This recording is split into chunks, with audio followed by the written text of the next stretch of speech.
আসসালামু আলাইকুম প্রিয় দর্শক, মাই লাভ মিনি কিচেনের পক্ষ থেকে আপনাদের জন্য একদম নতুন আর একদম ইউনিক একটা রেসিপি নিয়ে চলে আসলাম। এই রেসিপি এর আগে আমার মনে হয় বাংলার চ্যানেলে কেউ দেখায়নি, এই প্রথম আমিই বানাচ্ছি। এটা হচ্ছে ইতালিয়ান একটা রেসিপি।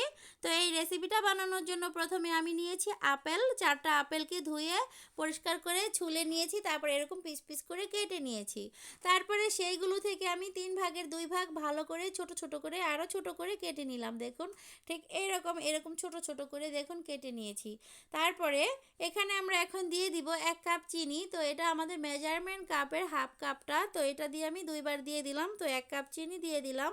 1 কাপ চিনি দিয়ে আমাদের এই আপেলের সাথে ভালো করে মিশিয়ে নিতে হবে। মিশিয়ে নিয়ে তারপরে এই আপেলগুলোকে আমরা একটু রেখে দিব রেস্টে আধা ঘন্টার জন্য। আধা ঘন্টা পরে যখন আমরা ফিরে আসব তখন এগুলো একদম মিলে মানে চিনিগুলো গলে পানি ছেড়ে দিবে। আর বাকি যে ছিল কিছুটা, মানে 3 ভাগের 2 ভাগ তো আমি ছোট করে নিয়েছিলাম, আর এটার মধ্যেও আমরা এখন চিনি দিয়ে দিব যেটা রয়েছে বাকিটা।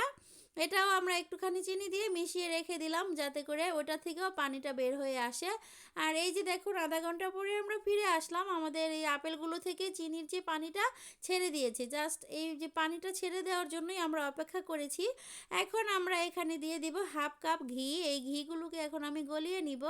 আর এই যে দেখুন এখানে সামান্য একটু এই কেক বানানোর যে ক্রিমটা থাকে সেই ক্রিমটা আমার কাছে ছিল, সেটা আমি দিয়ে দিলাম, কারণ এটা দিলেও খেতে অনেক মজা লাগে আর অনেক সুন্দর একটা স্মেল আসে। আর আপনাদের কাছে এটা না থাকলে এটা কোনো সমস্যা নেই, এটা ছাড়াও বানাতে পারবেন। অল্প একটু ছিল দিয়ে দিলাম। আর এই যে ঘিটা আমি হাফ কাপ পরিমাণ ঘি দিয়ে দিলাম, এখানে ঘিটা গলিয়ে নিয়েছি। তারপরে এখানে দিয়ে এগুলোকে ভালো করে একটু মিশিয়ে নিতে হবে। আর এই মিশিয়ে নেওয়ার পরে এখানে আমরা দিয়ে দিব 3টা ডিম। 3টা ডিম দিয়ে জাস্ট ডিমটাকেও এভাবে করে মিশিয়ে নিতে হবে। যেভাবে আমি করছি ঠিক এভাবে করে আপনারাও করে নিতে পারবেন। এইভাবে করে মিশিয়ে নেওয়ার পরে আমরা বাকি প্রসেসটা দেখাবো। আর এই কেকটা কিন্তু খেতে অনেক বেশি মজাদার হয়, বিশ্বাস করুন। মানে একবার বানিয়ে খেলে আপনারা বুঝতে পারবেন কতটা মজাদার এই রেসিপিটা।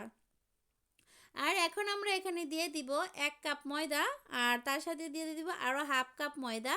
তো এগুলোকে দিয়ে আমরা প্রথমে মিশিয়ে দেখব যে কীরকম হয়েছে এটা, যদি লাগে আরও দিব। তো এখন আমরা এখানে দিয়ে দিব বেকিং পাউডার। তো এই যে দেখুন এখানে আমাদের 15 গ্রাম বেকিং পাউডার আছে, তো পুরো প্যাকেটটাই লাগবে। এখানে আমাদের 2 চামচের মানে 4 চামচের 2 চামচ আছে। তো আমরা মেপে আপনাদেরকে দেখিয়ে দিলাম আপনাদের যাতে বুঝতে সহজ হয় সেজন্য। দিয়ে এগুলোকে নেড়ে চেড়ে মিশিয়ে নিলাম। তারপরে দেখা গেছে আরও হাফ কাপ দিতে হবে, আরও হাফ কাপ দিয়ে দিলাম। টোটালে আমাদের 2 কাপ ময়দা লেগেছে। 2 কাপ ময়দা দিয়ে তারপরে সামান্য একটু লবণ দিয়ে এগুলোকে ভালো করে নেড়ে চেড়ে মিশিয়ে নিতে হবে। মিশিয়ে নেওয়ার পরে আমরা এই এই যে দেখুন এরকম হয়েছে এটা মানে গোলানোর পরে এখন আমরা এটাকে একটা কেক বানানোর যে মোল্ড আছে এটার মধ্যে একটা এই বেকিং পেপার বিছিয়ে নিয়েছি কেটে। তারপরে এখানে সবগুলো আমি দিয়ে দিলাম, দিয়ে এখন এগুলোকে সুন্দর করে মানে যে ঢেকে দিতে হবে। ঢেকে দিয়ে তারপরে আমরা বেক করে নিব। তার আগে আগে থেকে যে আপেলগুলো কেটে রেখেছিলাম সেই আপেলগুলো সুন্দর করে মানে সাজিয়ে দিতে হবে যাতে করে দেখতে সুন্দর লাগে। সেই জন্য এই আপেলগুলো আমরা উপরে সাজিয়ে দিলাম, দেখার সৌন্দর্য লাগবে এই জন্য। আর এই আপেলটা কিন্তু এভাবে বানালে খেতে অনেক বেশি মজাদার লাগে আপেলের এই কেকটা। তো এইটাকে আমি একটা বড় সাইজের পাত্র নিয়েছি, এর মধ্যে পানি দিয়ে একটা স্ট্যান্ড বসিয়ে তার উপরে বসিয়ে দিয়ে ঢেকে তারপরে ওই যে এইভাবে করে মুখটাকে সিল করে দিয়েছি আটা দিয়ে।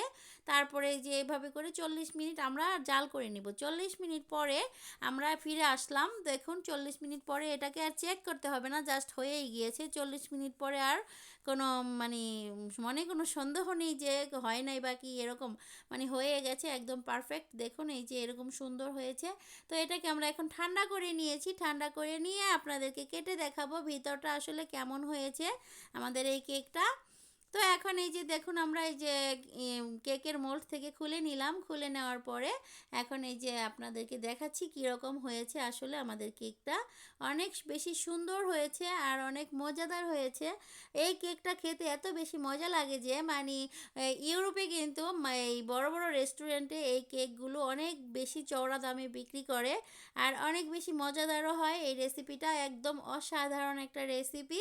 আপনারা যদি একবার বাসায় ট্রাই করেন এই কেকটা, তাহলেই বুঝতে পারবেন কতটা মজাদার আর কতটা স্মুথ এই কেকটা। দেখুন কতটা সফট হয়েছে আর খেতে যে কি অসম্ভব মজা লাগে এই কেকটা।